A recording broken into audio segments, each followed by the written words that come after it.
I'm April Sawtelle and welcome to my channel. Today I'll just be fixing my granddaughter's pants and I'm going to show you what I'm going to do here.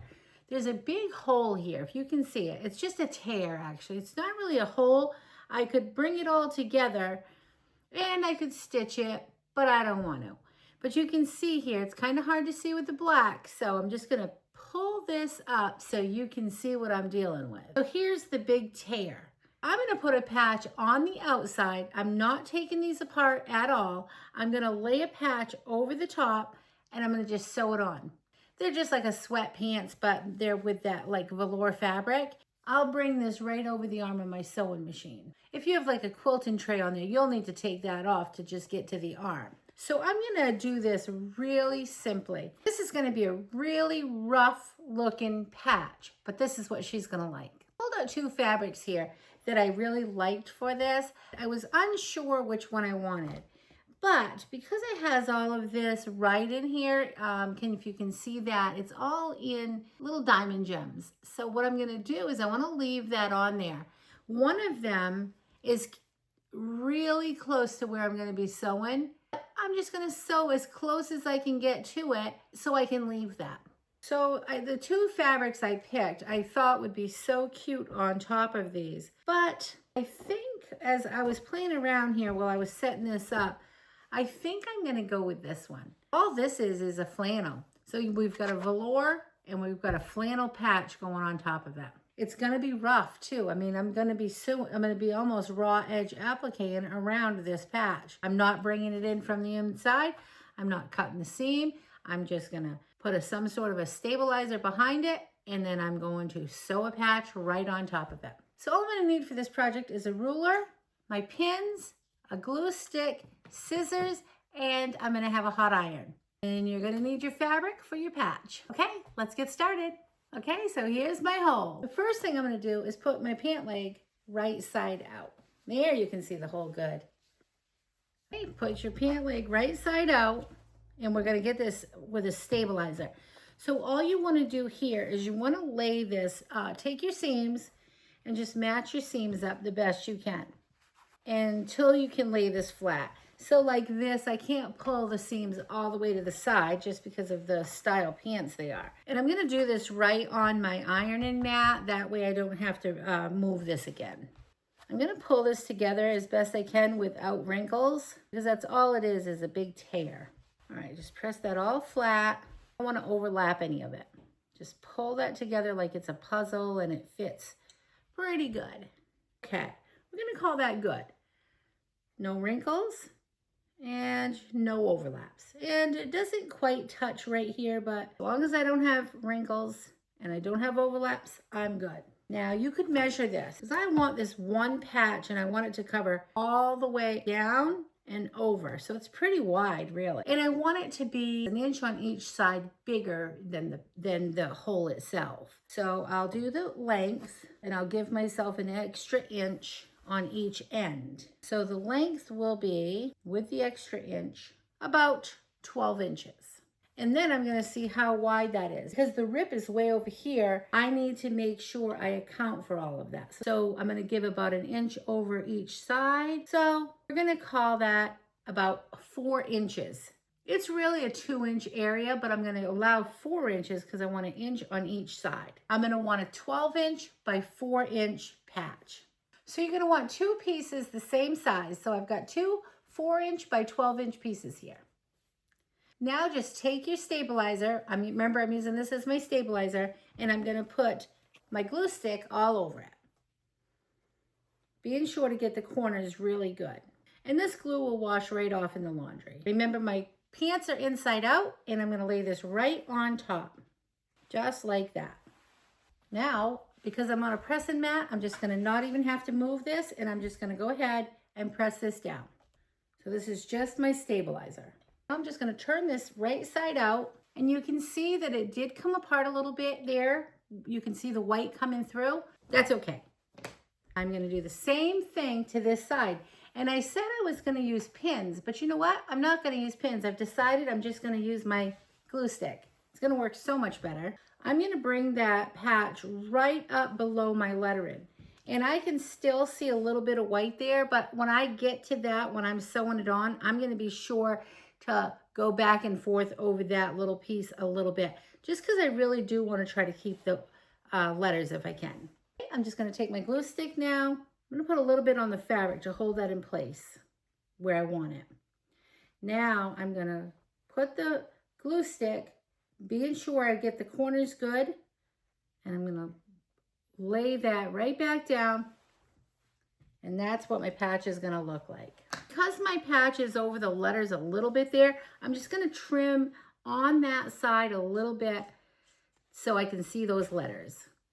And I don't have to trim it totally straight. That won't matter to me because see, it made a little groove in it, but now I can see the letters. So I don't know if I really like this with just the one patch. I think I'm going to add another piece. I could go with the long piece, or I could go with, let's fold that in half and see what a shorter piece would look like. Oh yeah, I think I like the shorter piece. So I think I'm gonna do the same thing to this side. I think that will look cute.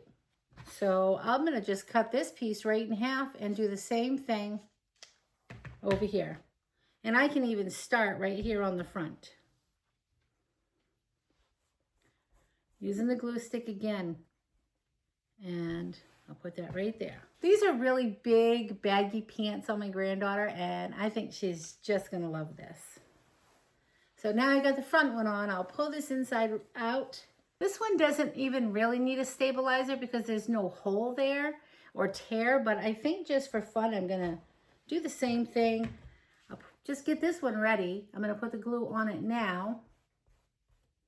And I'm gonna put my hands in. I've got these right side out. I'm gonna just kind of go by feel. I can feel right under my hand is where that patch is. So I'm just gonna lay this. Yeah, I think that's gonna be good. So now we're on the inside of the pants. I'm gonna go ahead and I'm gonna give this a little press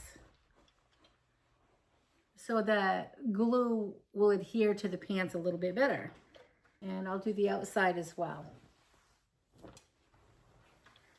I think what I'll do here too is I'm gonna just press this outside one on the left leg down too. I didn't do that on the outside of the pants. I'll just have it stick a little bit better when I get ready to sew. Okay, I'll see you at the sewing machine. So I'm gonna take this right off so I can get right to my arm. I've got some matching thread in here, so I've got black thread and a black bobbin. I'm just gonna feed this right up over the arm of my sewing machine.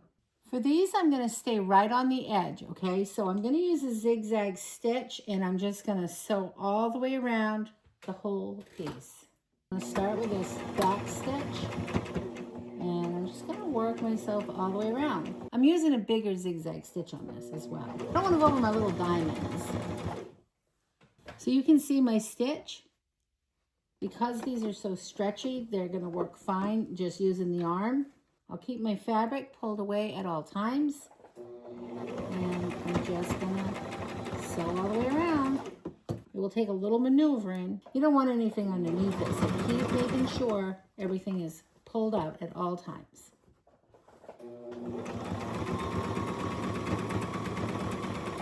And see here, this is bunching up over here. I gotta keep that pulled out too.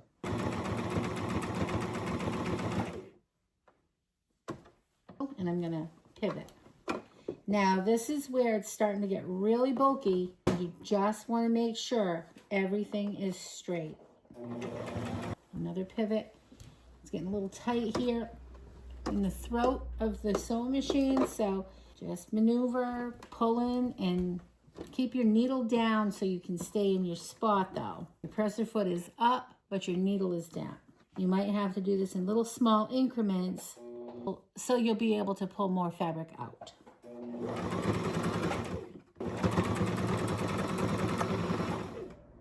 Just go slow because you're going to keep adjusting. And I'm not right on the edge by all means. And that's okay because we want that kind of a tattery look, so to speak.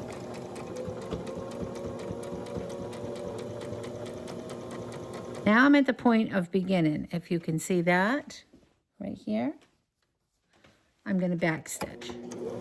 Back stitch, and I'm going to do this twice. Now I'm going to pivot all of this around again, making sure everything is out of the way. When I make my adjustments, my needle is down and my presser foot is up, so I can spin this around. When you're ready and you've got everything out of the way, lower your presser foot and you're going to go right back in again and go around again.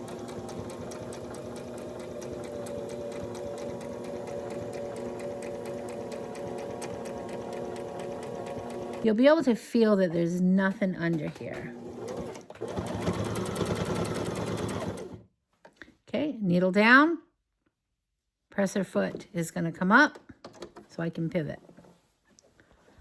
Take all of your fabric, all of the pant leg, and I can feel that there's nothing under here. Now, let me show you something. This is where my lettering was that I said I couldn't get that close to. So all I'm going to do is I'm going to put some zigzags over that so it doesn't come apart, but I don't want to hit the lettering because I don't want to break my needle. So what I'll do when I get to that area, when I made that pivot and turn, I'll come in.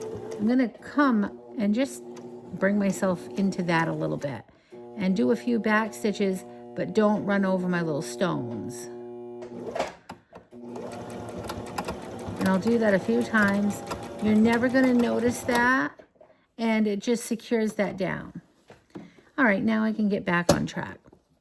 Put my needle back down, pulling this all apart, and continuing right on, making sure there's nothing underneath. And needle down, presser foot up, carefully pull your pant legs or fabric, whatever you're working with, back out. And I still am wrapped around my arm here. See my arm? See this? I've got this all pulled right around it. Presser foot down, and I'm back off and running, making my adjustments as I go. Okay, I'm back at the point of beginning for the second round. So I'm just going to back stitch right there. And I'll give it a couple back stitches. I'm going to pick my needle up, the presser foot up, and carefully pull this out.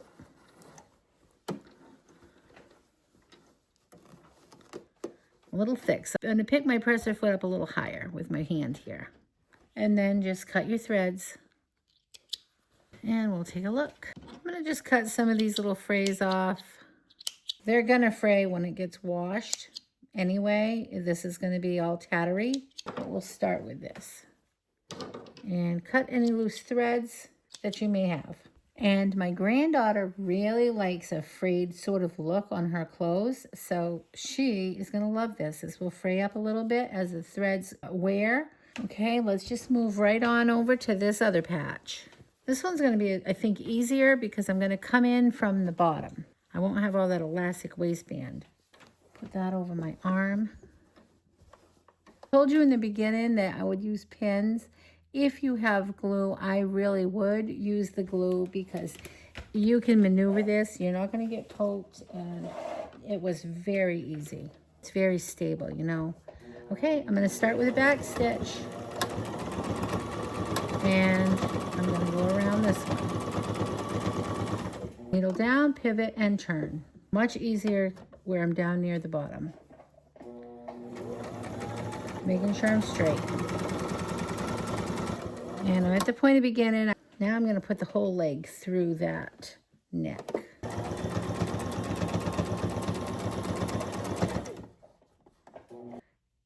Okay, I'm back at the point of beginning, and I'm just going to go ahead and give that a couple of back stitches. That's it. Let's check this out.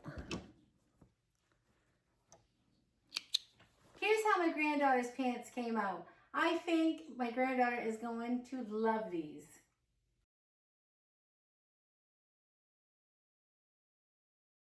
Okay, that's it for today, guys. Thanks so much for watching. I'll see you next time. Remember to keep it simple. Have a great day. Bye. See you. Bye, little Miss Ready Thready.